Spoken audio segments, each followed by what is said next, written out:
Hello everyone, welcome back to our channel. আজকে আরেকটা নতুন দিন, নতুন ব্লগ নিয়ে চলে এসেছি।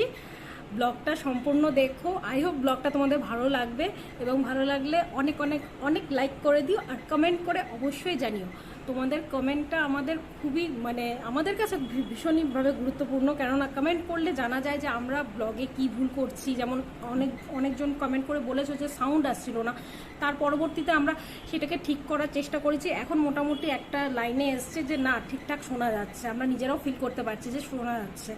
তো পরবর্তীতে আরও আমরা পিকচার কোয়ালিটিটাকে ভালো করার চেষ্টা করব। বা এখন অনেক কিছু ভুল হচ্ছে, এডিটিংয়ে ভুল হচ্ছে বা অনেক কিছুতে অনেক রকমের ভুল হচ্ছে, সেগুলো ভুল থেকে নিজেরা দেখছি যে ভুল হচ্ছে, পরবর্তী ব্লগে ওগুলোকে শুধরে নেওয়ার চেষ্টা করছি। তারপরে আরও অনেক, আসলে কি বলো তো, মানুষ তো ঠেকতে ঠেকতেই তো শেখে, তো আমরাও সেইভাবেই শিখছি। আশা করি পরবর্তীতে আরও ভালো ভালো ব্লগ দেওয়ার চেষ্টা করব। আর তাহলে আজকে বেশি কথা না বাড়িয়ে আজকে ব্লগটা স্টার্ট করে দিচ্ছি। তো চলো দেখতে থাকো, সারাদিন কি করছি না করছি তোমাদের সাথে শেয়ার করব।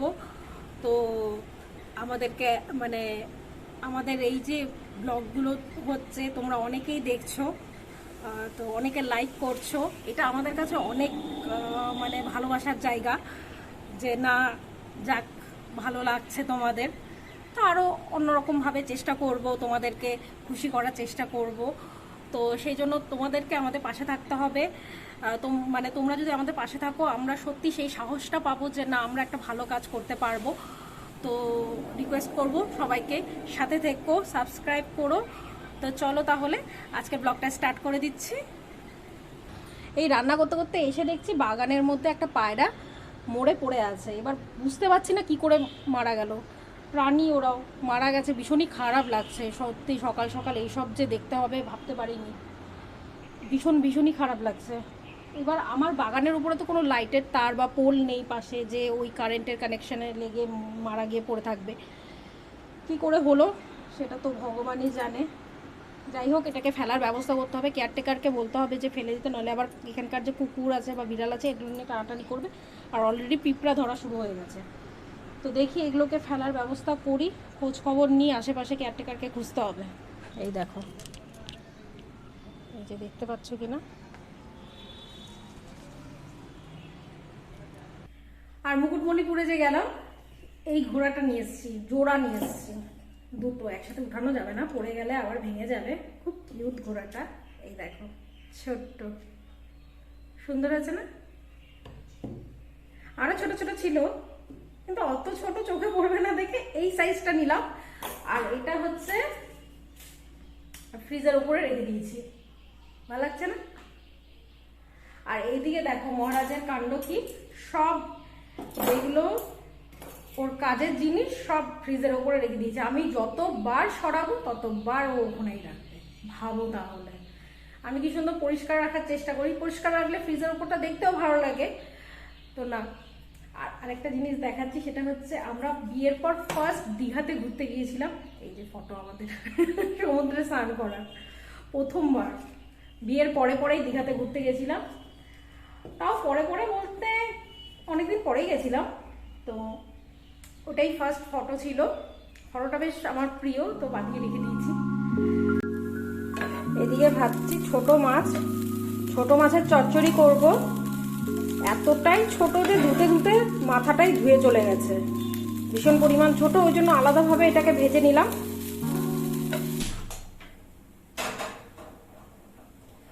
চচ্চড়ির জন্য কেটে নিয়েছি একদম পাতলা পাতলা করে আলু, পটল, ডাঁটা, তারপরে হচ্ছে ঝিঙে, বেগুন, গাজর, একদম ঝিরিঝিরি করে প্রায় কেটে নিয়েছি। আর পেঁয়াজ, রসুন আছে। আর আদা জিরে বাটা দিয়ে করবো, কোনো রকম গুঁড়ো মশলা লঙ্কা বাটা ইউজ করব না, বা শুকনো লঙ্কার গুঁড়ো ইউজ করব না, একদম হালকা।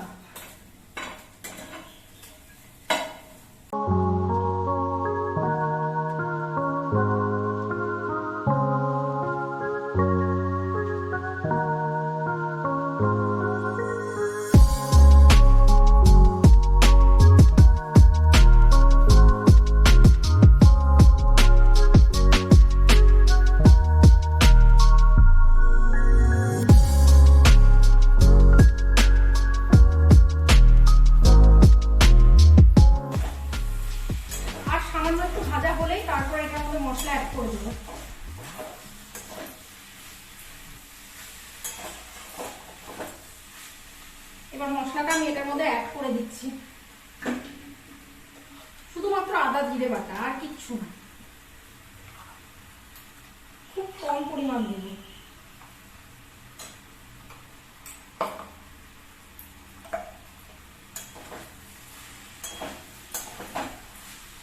এই গরমকালে হালকা খাও, তাহলে সুস্থ থাকতে পারবে। বেশি রিচ খেতে গেলে ব্যাস এই খেয়েই অবস্থা খারাপ, আর বেশি তেল ঝাল মশলা খেলে তো আরো অবস্থা খারাপ হয়ে যাবে। সামান্য একটু চিনি দিয়ে দিচ্ছি, মশলা কষানোর সময় যদি একটু চিনি ইউজ করা হয় তাহলে কালারটা ভালো আসে, টেস্টটাও ভালো আসে। সামান্য, খুব যে আমরা মিষ্টি খাই সেটা না, আমরা ঝাল ছাড়া খেতে পারি না।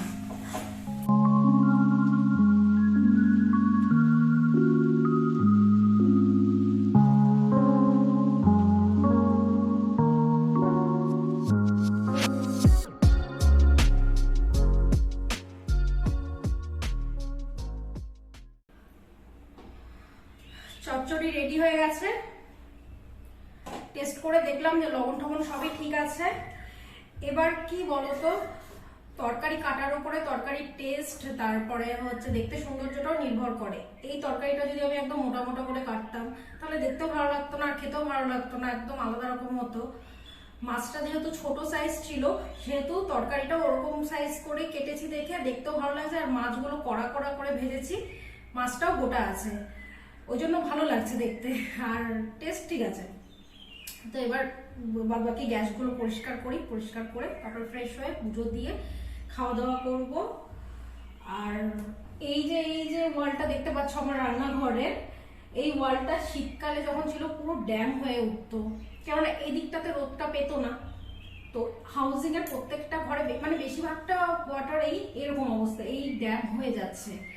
তো মার্চ মাস থেকে দেখছি যে আর ঝরে পড়ছে না রংটা। যখন শীতকাল ছিল এই রংগুলো খসে খসে পড়তো, মাসি যখন কাজ করে যেত তারপরে হচ্ছে এতগুলো করে রং বের করতো। আমি যখন রান্নাবাড়ি করতাম, তারপরে রান্নাবাড়ি হয়ে যাওয়ার পর রান্নাঘরটা পরিষ্কার করতাম, তখন এতটা মতন করে রং বের করতাম। ঝরে ঝরে পড়ছে রং, কিছু করার নেই। আর স্টিকারটা অনেকদিন থেকে ভাবছি অর্ডার দেবো করে আর দেওয়া হচ্ছে না, দেখতেও ভীষণ বাজে লাগছে। রান্নাঘরের মধ্যে এরকম একটা সাদা অংশটা বেরিয়ে গেছে, মানে ঝরে ঝরে পড়ে এরকম অবস্থা যে সাদা অংশটা বেরিয়ে গেছে ওয়ালের। তো আলসামের জন্য অর্ডারটাও দেওয়া হচ্ছে না। তো এখন শুকিয়ে গেছে, তো এখন ভাবছি অর্ডারটা দিয়ে দেবো। আর বাদ বাকি ঘরগুলোতেও কিন্তু একই অবস্থা, ড্যাম হয়ে গেছে। কিন্তু স্টিকারটা মারাতে একটা উপকার হয়েছে যে রংগুলো ঘরের ভিতরে ঝরে ঝরে পড়ছে, নাহলে ঘরের ভিতরে ঝরে ঝরে পড়তো। তো এইরকম অবস্থা করে চলছি। তো এগুলো যেহেতু সরকারি কোয়ার্টার, সরকাররা যেভাবে তৈরি করেছে, নিজের যেগুলো যদি ফ্ল্যাট হতো বা কোয়ার্টার হতো তখন আলাদাভাবে রিপেয়ারিং করা যেত, কিন্তু এখানে তো রিপেয়ারিং করার কোনো প্রশ্ন ওঠে না। তো স্টিকার দিয়ে কোনো রকম করে চালাতে হবে। আর তো 1.5 বছর বা 2 বছর বা জানি না কবে পোস্টিং, কবে ট্রান্সফার হবে। তো আপাতত এইভাবেই চলছি। তাহলে স্টিকার মেরে রাখবো, স্টিকার মেরে রাখলে দেখতেও সুন্দর লাগবে। আর যেহেতু ব্লগ করছি, ব্লগে এই জিনিসটা দেখা যাচ্ছে, তোমরা একটু অ্যাডজাস্ট করে নিও, কিছু তো করার নেই, এগুলো আমাদের হাতে না। এখন একটু বাইরে বেরোবো, এই টুকটাক কিছু মাসের যে বাজারগুলো আছে ওগুলো করতে হবে। কিছু কিছু জিনিস শেষ হয়ে গেছে, ওগুলো তো আনতে হবে। তো দুজন মিলেই যাই, কেননা ওকে যদি বলি একটা আনবে তো একটা ভুলে যাবে, তো ওই জন্য দুজন মিলে গিয়ে করে নিয়ে আসি। তো এখনো চলে গেছে, গাড়িটা স্টার্ট দিচ্ছে। অফিস থেকে একটু লেট হলো আসতে, ওই জন্য আমাদের বেরোতে বেরোতে লেট হয়ে গেছে, প্রায় 7:45 বাজে। রাজমা নেবে? রাজমা নিয়ে একটু খেয়ে দেখি কেমন টেস্ট। হ্যাঁ নিয়ে নাও। ম্যাঙ্গোটা নিতে পারো, এই অরেঞ্জটা নিতে পারো। এই যে অরেঞ্জটা নয়, এটা। আর এটা কিসের? এটা না না না, এটা কিসের? এই তো অরেঞ্জ, এই তো কিসের? হ্যাঁ এটাই নাও। এই যে এটা নাও, এটা।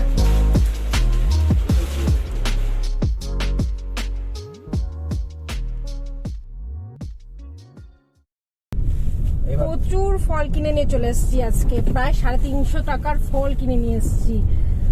আর আজকের থেকে, মানে আজকে না কালকের থেকে ফল খাওয়া স্টার্ট হবে। রোজ দিনই খাই, 2 দিন 3 দিন থেকে আসা হচ্ছিল না, দেখে আনা হচ্ছিল না।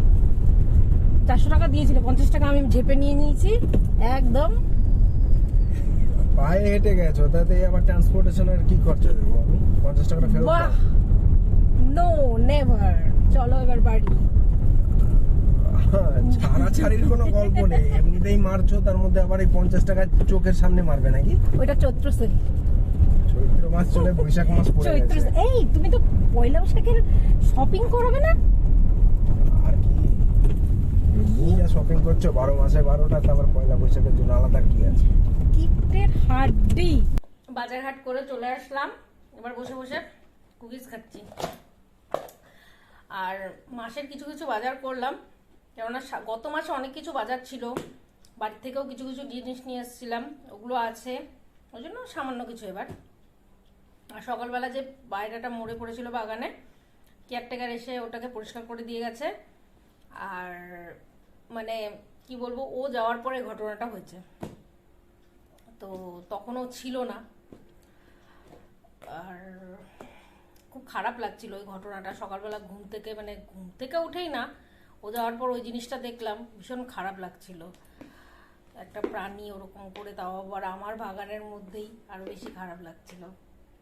আর অন্যান্য পায়রাগুলোকে দেখছিলাম কি আশেপাশ দিয়ে ঘোরাঘুরি করছে, অন্য কোনো সময় কিন্তু ঘোরাঘুরি করে না। ওদের মনে হয় সঙ্গী সাথী হবে, চারপাশ দিয়ে কি সুন্দর করে ঘোরাঘুরি করছিল, ওদেরও খারাপ লাগছিল। তো যাই, বাদ বাকি কাজগুলো করি। এখন রাতের ভাতটা বসাবো, 10টা বাজে, ভাত বসাবো, খাওয়া দাওয়া করবো। তার আগে বাজারটাকে ভালো মতন করে উঠিয়ে নিই, কোটোর মধ্যে ঢেলে নিই। যাই, পাঁপড়গুলো ভাজবো। ও বলেছিল যে সেদিন পাঁপড় ভাজার কথা, কিন্তু সেদিন পাঁপড় ভেজেছিলাম, মাত্র 2টো ভেজেছিলাম, কেননা ওই পাঁপড়গুলো না তখনও ভালো করে শুকায়নি। পরে আরো 2 দিন রোদে দিলাম, রোদে দেওয়ার পর দেখি আজকে আবার ভাজছি। ভাজাটাও ঠিকঠাক হচ্ছিল না, ওই জন্য 2টো ভেজে বন্ধ করে দিয়েছি। খেতে এমনি টেস্ট হয়েছে, লবণ টবণ সবই ঠিকঠাক আছে, কিন্তু হচ্ছে ভাজাটা ঠিকঠাক না হলে তো আর ভালো লাগবে না খেতে।